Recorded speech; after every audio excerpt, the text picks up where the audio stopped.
The origins have to do with just, I think, something that a lot of people have experienced when you turn off the lights at home at night and you think, is that something standing there in the corner? Or then you have to turn the lights back on and then you see that, okay, it's just a pile of clothes or whatever. I think that's very, very familiar to people. And it was kind of fun to have that idea of what if there actually was something in the dark that could get you. The short was created by just my wife Lotta and I back in Sweden. We'd been trying to, we wanted to do like genre films, short genre films, and try to get money from like the Swedish Film Institute, which is how you get that done over there. But they weren't as interested in doing that. So eventually Lotta and I said, screw it. I mean, I have a camera, we can just make our own. So we tried making a little horror short called Camp Closer at first and had a great experience. And then we saw online that there was this horror competition called the Bloody Cuts Horror Challenge, where you make a 3-minute horror film and win prizes. So we figured, that's what we're doing now. Let's enter that. And that's all Lights Out was ever supposed to be, just a contest submission.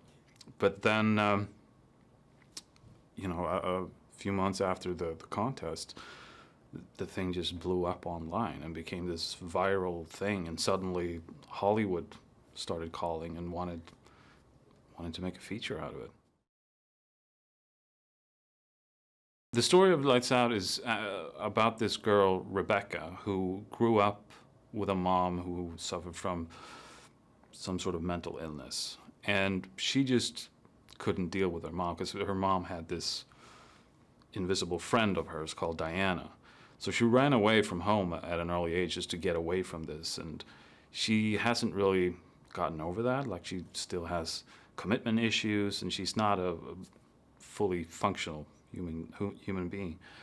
And when we sort of pick up this story is when her stepbrother is in the same situation that she was in, that he's stuck with this mom who's crazy. So she has to come back into their lives, and that's when she finds out that maybe mom wasn't crazy after all.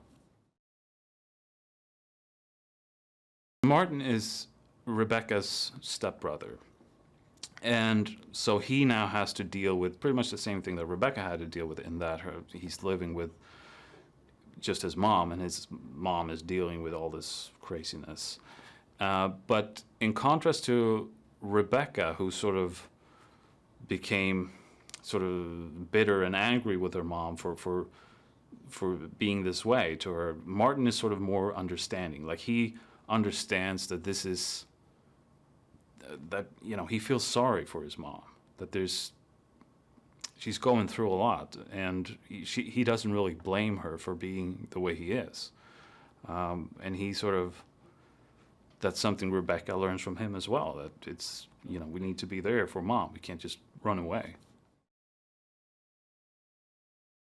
Diana has this ability or condition where she only exists in the dark.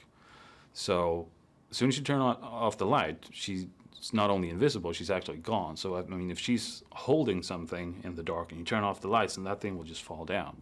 So she actually, in a way, ceases to exist, which means that you're safe in the light.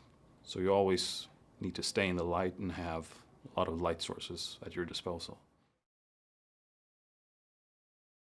Martin is played by Gabriel Bateman, and we had this long casting process of trying to find the right child actor because it's difficult.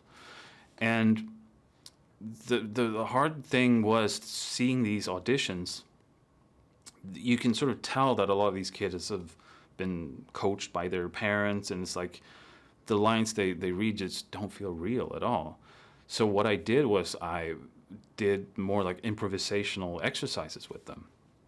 One of those things was that I took this thing from the casting office and said, okay, I've stolen this thing from you, and I want you to come in through that door and like convince me to give it back to you.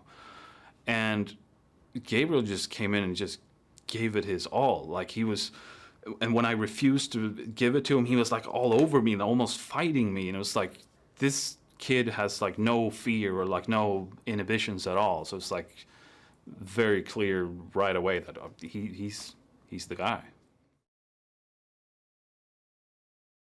I think this film has the potential to scare a lot of people just because the fear of the dark is such a thing. I mean, it's really the fear of the unknown, and which is what we all have really. And the dark is just a manifestation of the unknown because you don't know what's hiding in there.